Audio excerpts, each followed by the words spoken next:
თუ გინდა რომ გაიგო, მართლა არსებობს თუ არა ბედი, ან მართლა არსებობს თუ არა თითოეული ადამიანისთვის განკუთვნილი ადამიანი, რომელიც ბედით მას უკავშირდება, დარჩი ვიდეოს ბოლომდე აუცილებლად უყურე, მოусმინე, იმიტომ რომ დეტალურად ვაპირებ ამ საკითხზე საუბარს.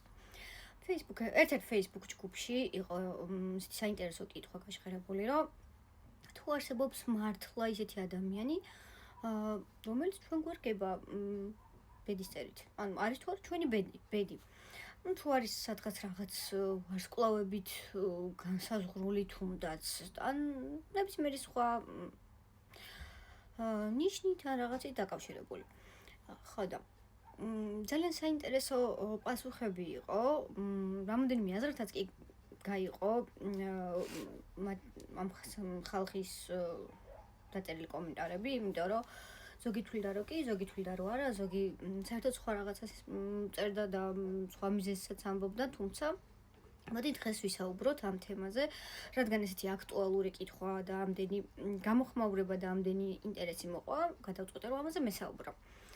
როგორც ასეთი ის რომ ადამიანი ჩვენთვიდან რაღაცით არის დაკავშირებული, რასაც ბედს ეძახიან, არსებობს.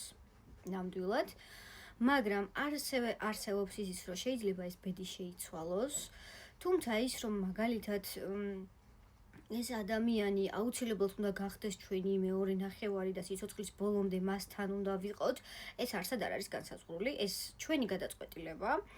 არსებობს კარმული კავშირები, არსებობს კარმული ურთიერთობები და არა მხოლოდ კარმული. ანუ ესე იგი ის რომ რაღაც ბედი რაღაც გვაახლოვებს ადამიანებთან და გვაკავშირებს, იმიტომ რომ ამას თავისი მიზეზები აქვს, ეს ნამდვილად არსებობს. თუმცა არ არსებობს ბედის წერა იმ თვალსაზრისით, რომ სადღაც რაღაც დაწერილია და ჩვენ დღეს რო ავდგებით, სად წავალთ, რას გავაკეთებთ, სად წამოვალთ და ვის დაველაპარაკებით, თუნდაც ნებისმიერი სხვა დეტალი, ეს არსად არ არის განსაზღვრული. აქედან გამომდინარე, ვიტყოდი, რომ არ არსებობს 100%-იანი პროგნოზები და არ არსებობს 100%-იანი წინასწარმეტყველება. ეს არის თვით როგორი რაღაც აზმყოდან გამომდინარე გვეუბნებიან მომავალს. არ აქვს მნიშვნელობა ეს იქნება ყავაში ჩახედვა, ეს იქნება ტაროს კონსულტაცია, თუნდაც პროგნოზზე, თუ ნებისმიერი სხვა საშუალება, რაც გვეტყვის ჩვენს მომავალს. 100%-იანი არსებობს, ეს იმას არ ნიშნავს, რომ მაინც და მაინც რაღაცა არ იმუშავებს ეს ყველაფერი, ან ძალიან ცუდად იმუშავებს. 100%-იანი არ არსებობს ნიშნავს იმას, რომ ყველა შემთხვევაში ერთნაირად არ არის ეს. ზოგი შემთხვევაში ზოგი უფრო დაპროგრამებულია და საკუთარი ფსიქიკური და ემოციური მდგომარეობიდან გამომდინარე, არიან ადამიანები, რომლებიც ამ ყველაფერზე თითქოს რაღაცა დამოკიდებულება აქვს, რასაც ეუბნებიან ის ჯერათ და თავს იპროგრამებენ და ავტომატურად ესე ხდება ყველაფერი სრული 100%-ით, როგორც წინასწარმეტყველებაშია. თუმცა ჩვენ შეგვიძლია ჩვენი ნაბიჯებით შევცვალოთ ეს ყველაფერი. ალბათ ჩემი კოლეგები და პრაქტიკოსები დამეთანხმებიან, რომ ყველაზე კარგად საკუთარი ბედის მართვა და საკუთარი რეალობის ცვლილება შეგვიძლია ჩვენ. ხო და რა თქმა უნდა, იმას არ ვიძახი, რომ არსებობენ არაპრაქტიკოსები, ვინც ამას არ აკეთებს. ესეთებიც არსებობენ, თუმცა ვისაც შეგვიძლია რომ შევცვალოთ ჩვენი აწმყო ჩვეულებრივად ისე როგორც ჩვენ გვაწყობს, ჩვენთვის წინასწარმეტყველება ცოტა უფრო ნაკლებად ემთხვევა. ან არის დეტალები, რასაც ჩვენ არ ვაკონტროლებთ, მაგალითად, არ. ამ შემთხვევაში შეიძლება რომ დაემთხვეს. რა თქმა უნდა, ადამიანების შემთხვევაში არის ესე, არის რომ რაღაცები ისევ ხდება, როგორც უთხრეს, არის რაღაცები, რაც შეიძლება არ ახდეს, იმიტომ რომ ჩვენი რეალობა შევცვალოთ. აქედან გამომდინარე, ის რომ ადამიანთან მაგალითად ცხოვრების ბოლომდე ცხოვრობ თუ არ ცხოვრობ, ეს ბედით ნამდვილად არ არის დაკავშირებული. კი ნახემ დამავიწყო და მეთქვა. თუ ასეთი კონტენტი მოგწონთ და მოგწონთ ესეთ საკითხებზე საუბარი, რაც საზოგადოებაში ხშირად მაგალითად კითხვები ჩდება ხოლმე, ან რაღაც აინტერესებთ, გაგცემთ ყველაფერზე პასუხს, ჩაგიწერთ ვიდეოებს, უბრალოდ თქვენი მხრიდან აუცილებლად დამჭირდება გამოხმაურება, რომ მივხვდე რამდენად გაინტერესებთ ეს ყველაფერი. შეგიძლიათ დაწეროთ კომენტარი და ლაიქოთ, ვიდეო გადააზიაროთ, სულ ერთია. როგორი გამოხმაურება მოყვება, მთავარია მოყოს გამოხმაურება. ერთ ძალიან აქტუალურ თემასთან დაკავშირებით, რომელიც ჩემს პროფილზეც, ჩემს ჩატებშიც და არა მხოლოდ ჩემს, არამედ სხვა Facebook ჯგუფებშიც კი ძალიან აქტუალურია ბოლო დროს. ეს არის საკითხი ბედთან დაკავშირებით არსებობს თუ ადამიანი, ესე ბედის წერა რო იყოს, საბედო რო იყოს. ამაზე უკვე ვიდეო ჩავწერე და ეხლა გადავწყვიტე, რომ საჯარო გაშლა გავაკეთო ამასთან დაკავშირებით. და საჯარო გაშლის ბოლოს კიდევ ერთ კითხვას ვუპასუხებ ამ თემასთან დაკავშირებით.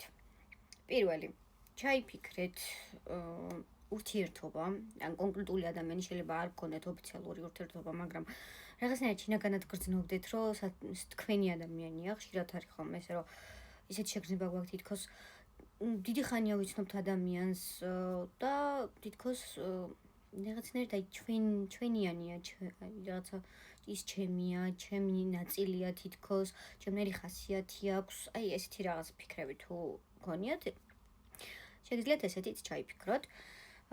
იქნება სამი ვერსია და მე გეტყვით ეს ადამიანი არის თუ არა თქვენი ბედი. არის თუ არა ჩაფიქრებული პიროვნება თქვენი ბედი. გვექნება სამი ვერსია და თითოეულს განვიხილავთ უფრო კონკრეტულად და ჩავშლი კიდეც. პირველი, მეორე, მესამე. როგორც წესი ჩვენი ინტუიცია პირველივე წამებში სწორად და კარგად მოქმედებს ხოლმე, ასე რომ დიდი ხანი არ იფიქროთ.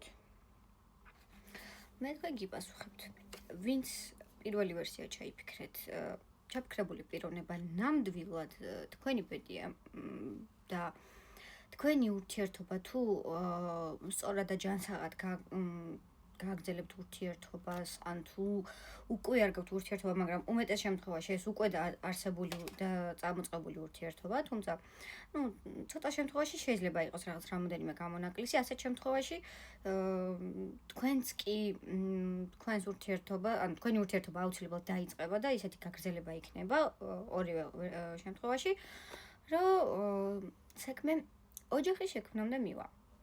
ანუ ეს ადამიანი არის თქვენი ბედი. ეს პირველი. ეხლა მეორე. ვინც მეორე ვერსია ჩაიფიქრეთ, სამწუხაროდ გული უნდა დაგწყვიტოთ, ეს ადამიანი არ არის თქვენი ბედი. ეს ადამიანი არის თქვენი უფრო კარმული ურთიერთობა, რომელიც ბედთან არ არის დაკავშირებული. დროებით მოევლინა თქვენს ცხოვრებას იმისთვის, რომ რაღაც გასწავლოთ. მაგრამ ცოტა ფრთხილად იყავით, იმიტომ რომ გულის ტკენასთან ასოცირდება ეს ადამიანი, ამ ადამიანთან ურთიერთობა, რაღაც იქნება, რაც გულს დაგწყვიტავთ, ამიტომ დიდი იმედები არ დაამყაროთ ამ ყველაფერზე, თუმცა თუ ყველაფერი კარგად ჩაივლის, ურთიერთობის გაგრძელება შეიძლება, რატომაც არა. და მესამე ვერსია, ამას უნდა დავამატო, დამატებით არ გაქვს, იმიტომ რომ ერთი შეხედვით ძალიან ორაზროვნად წაგვყვანს ეს გაშლა. ეს ადამიანი შეიძლება იყოს თქვენი ბედის წერა, მაგრამ არა როგორც ჩამოყალიბებული ოჯახი. ადამიანი, რომელიც სამყარომ გამოგიგზავნათ, მაგრამ ეს არ არის კონკრეტული ურთიერთობისთვის, ეს არის ადამიანი, რომელიც ყველანაირ გზაზე, ყველანაირ ურთიერთობაში გვერდით დაგიდგებათ როგორც კარგი მეგობარი. რა თქმა უნდა, დამიწერეთ თქვენი ვერსიები, რა ჩაიფიქრეთ და ასევე როგორ ასრულდა საჯარო გაშლა თქვენ შემთხვევაში და როგორ დაემთხვა, ველოდები კომენტარებს.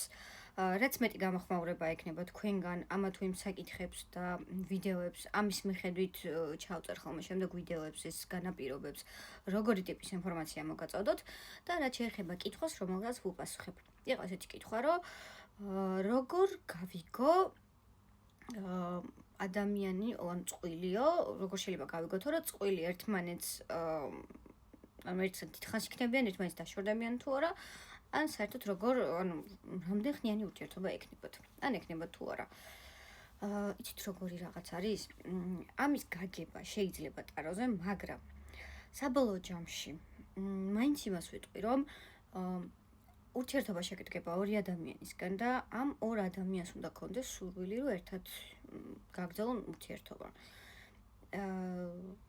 როგორც ასეთი ის რომ სადღაც გადაწყვეტილი იყოს ამათი ერთად ყოფნამ ან პირიქით, არა. ანუ ყოფნა ან არ ყოფნა, ესეთი რამე არ არის. ვისაუბრე წინა ვიდეოში კარმულ ურთიერთობებზეც, ვისაუბრე ისეთ ურთიერთობებზე, რომელიც ბედით დაკავშირებულია, ან ბედს რასაც ეძახიან, თუმცა მაინც უფრო ინდივიდუალური საკითხია ეს ყველაფერი. ფიქრობ, რომ ყველაზე კარგი იქნება ამ შემთხვევაში ტაროს დიაგნოსტირება ამ ყველაფრის, თუმცა ის რომ სიცოცხლის ბოლომდე იქნებით თუ არა, ეს შეიძლება გაიგოთ მხოლოდ ჩანსების დონეზე, ესე 100%-იანი პასუხი ამ ხელა ვადაზე. ვფიქრობ, რომ ძალიან რთულია რაიმე ნებისმიერი საშუალებით რომ გაიგოთ. რაც უფრო დიდ ვადაზეა, არ აქვს მნიშვნელობა ტაროლოგიური კონსულტაცია იქნება ეს თუ ნებისმიერი სხვა დამხმარე საშუალებით გაგებული ინფორმაცია, მკითხაობა, ნებისმიერი სხვა რამ. რაც უფრო დიდ ვადაზე არის განხილული, უფრო მეტია შანსი, რომ ეს ყველაფერი შემდგომ შეიცვალოს. იმიტომ რომ წინა ვიდეოში როგორც ვისაუბრე, ჩვენ ვცვლით ჩვენს ცხოვრებას.